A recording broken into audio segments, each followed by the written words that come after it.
নমস্কার বন্ধুরা, সবাই কেমন আছেন? আশা করি খুব ভালো আছেন। আপনাদের আশীর্বাদে আমিও খুব ভালো আছি। কাকুলি ব্লগে আপনাদের স্বাগত জানিয়ে আজকে আমার নতুন ব্লগ শুরু করে দিলাম। চলুন, আজকে রবিবার 22 তারিখ। তো চলুন, আমার দাদা তো চলে গেল, আমার বাগানে আপনারা আসুন। আজকে আমার বাগানে এসে আমি হতভম্ব হয়ে গেছি।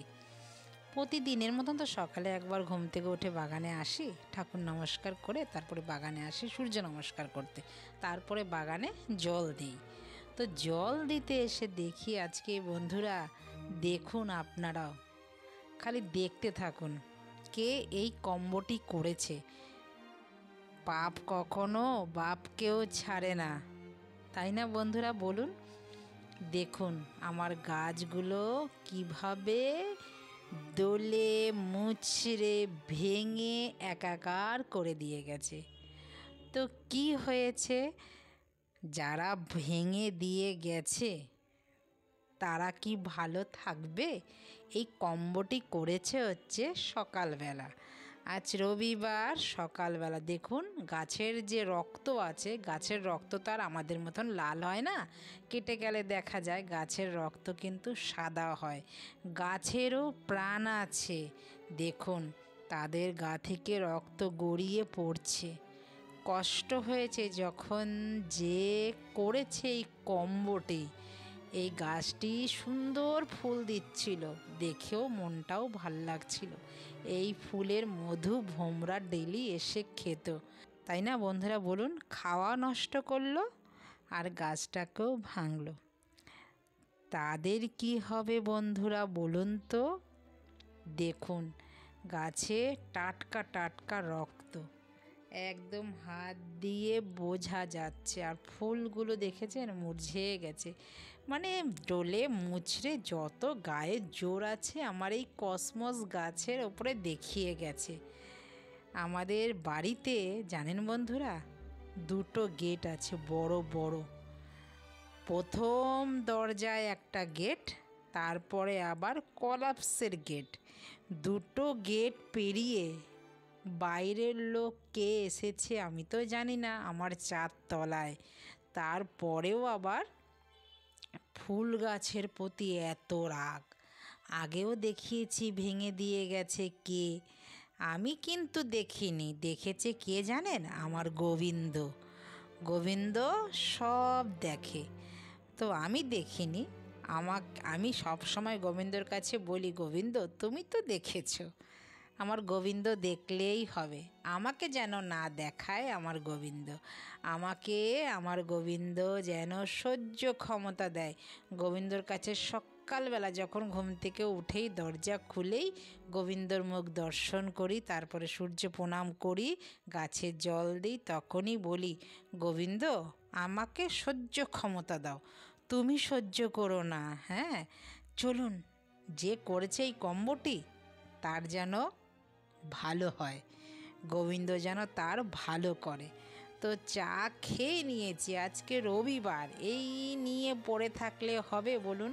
বান্ধবী ললিতারা জানেন কি বলে? এক ললিতা আরেক ললিতাকে বলে, আমাকে বলে এইভাবে জ্বালাবে গাছ ভেঙে। বন্ধুরা আমার ভেতরে কোনো জ্বলন নেই, আমার ভেতরে আমার গোবিন্দ আছে। গোবিন্দ কাউকে দেখে জ্বলে না, আমি কারোর দেখে জ্বলিও না, আর কারোর দেখে আমি হাসিও না। আমার মা বাবা দাদু একটা কথা বলতো, নিজের বিপদে হইও না কাতর, পরের বিপদে হইও না ইতর। সেই শিক্ষায় আমি শিক্ষিত হয়েছি বন্ধুরা। তো আমাকে কে কে কারোর সাধ্য নেই। চলুন দেখুন, আমি সব সময় সদাই আমার গোবিন্দ ভজি, সদাই আমি আনন্দ থাকি। আমার কিছু এইখানে ছিল না যে আমি নেব, আমার কিছু পাওয়ারও নেই, কিছু চাওয়ারও নেই, কিছু হারানোরও নেই। তো আমি কেন বৃথা জ্বলবো বলুন তো বন্ধুরা বলুন? আমি যা পেয়েছি এইখানে এসে, আমার বাবা মা ঠাকুমা দাদু দিদি দাদা আমার বোনজিরা, আমি অনেক আমার মতন অনেকেই হয়তো এর থেকেও কিছু পায় না। আমি যা পেয়েছি আমি মনে করি অনেক পেয়েছি, জানেন। তো আমার হারানোরও কিছু নেই, আমার পাওয়ারও কিছু নেই। তো যার হারানোর কিছু নেই সে আবার ভয় কিসের? যা পাওয়ারও আর কিছু নেই, যার চাওয়া নেই পাওয়া নেই, তার আবার ভয় কিসের? আমি হলাম সুখী। আমি নিজেকে বন্ধুরা সব সময় সর্বদা সুখী মনে করি, যে পরিস্থিতিতেই থাকি না কেন আমি, জানেন। আমার এই মুখে বান্ধবী ললিতারা সবাই হাসি দেখবেন, সব সময় আমার হাসি দেখবেন। কষ্ট হোক আর সুখ হোক আমি হাসিতেই থাকবো। আমার গোবিন্দ আমাকে ঝুলুন। দেখুন আমি আজকে কি রান্না করছি আমার বন্ধুরা। আজকে রান্না করব বিরিয়ানি, একদম সহজ পদ্ধতিতে, প্রতিদিনের মতন। আমি তো আগেও দেখিয়েছি আপনাদের বিরিয়ানি রান্না করে। তো সকালবেলা তো চাল ভিজিয়ে এখানে সব রেডি করে নিয়েছি, তাতে বিরিয়ানি করতে বেশি সময় লাগে না। বিরিয়ানি যে মাংসটা আছে আমি মেখে রেখে দিয়েছি, পেঁয়াজ বেরেস্তা, আদা রসুন পেঁয়াজ যা যা দেয় বিরিয়ানি মশলাতে। চালটাও ভিজিয়ে রেখেছিলাম, তারপরে চট করে পুজোটা দিয়ে চলে আসলাম সব রেডি করে। আর রেডি করে রাখলে পরে রান্না কিন্তু দেরি হয় না। আজকে রবিবার যেহেতু দাদা আসবে সেই 3টে, আর আগে রান্না করলে পরে বিরিয়ানিটা ঠান্ডা হয়ে যাবে, আর বিরিয়ানি ঠান্ডা বন্ধুরা খেতে ভালো লাগে না, বলুন। তো গরম গরমই থাকবে, দাদা আসবে 3:30 3টের মধ্যে দাদা চলে আসে, চান করতে যতক্ষণ সময় লাগবে, তারপরে গরম গরম দিতে পারবো। তো চলুন, এখানে আবার চালও সেদ্ধ হয়ে গেছে, চাল বসিয়ে দিয়েছি। আর এখানে কেওড়া জল, গোলাপ জল, মিঠা আতর সব দিয়ে দুধ দিয়ে ভিজিয়ে রেখে দিলাম। হ্যাঁ, এবার ওখানে সব রেডি করা আছে, আলুও ভাজা আছে। আপনারা তো দেখিয়েছি আমি এইভাবেই বিরিয়ানি করি সব সময়। আগে অন্য পদ্ধতিতে করতাম বিরিয়ানি, এখন এইভাবে করতে সুবিধা হয় বলে আমি এইভাবেই করি। আর অনেক তাড়াতাড়ি হয়, খেতে অসাধারণ থেকে অসাধারণ হয়। একবার খেয়ে দেখবেন এইভাবে আমি যেইভাবে বানালাম আজকে বিরিয়ানিটা, সেইভাবে। আর একদম ঝামেলাবিহীন বিরিয়ানি, আর সেমনি। আর এই চালই যখন ফুটিয়েছি তখনই ঘরে গন্ধে ম করে নিয়েছে একদম। এবার হাঁড়ির মধ্যে, যেটার মধ্যে দম দেব সেটার মধ্যে একটু, যেটা আলু ভেজেছিলাম পেঁয়াজ বেরেস্তা করেছি সেই তেলেই তো আলু ভেজেছি, সেই তেলটা একটুখানি হাঁড়িটার মধ্যে মাখিয়ে নিলাম। আর এই যে মাংস মাখিয়ে রেখেছিলাম, বিরিয়ানির মাংস একটু বড় বড় করে কেটে নিয়ে এসছে দাদা, যেরকম বিরিয়ানিতে দেয় সেরকম। এই মাখা বেশ 1.5 থেকে 2 ঘন্টা মাখা ছিল, তাতে মাংস অর্ধেক নরম হয়ে গেছে। এবার সুন্দর করে গুছিয়ে যেরকম বিরিয়ানি সাজায় এবার দিয়ে দিলাম। দিয়ে সবার প্রথমেই মাংসটাই আমি দেই, তারপরে দিলাম আলু ভেজে রাখা, মানে এইবারের আলুটার ছাড়িয়ে দিইনি খোসলাটা। এবার গোটা গোটাই দিয়ে দিলাম, ছোট ছোট আলু তার জন্য গোটাই দিলাম, ভেজে নিয়েছি ভালো করে। এবার চাল দিয়ে দিলাম, দিয়ে এবার ভালো করে বিছিয়ে নেব।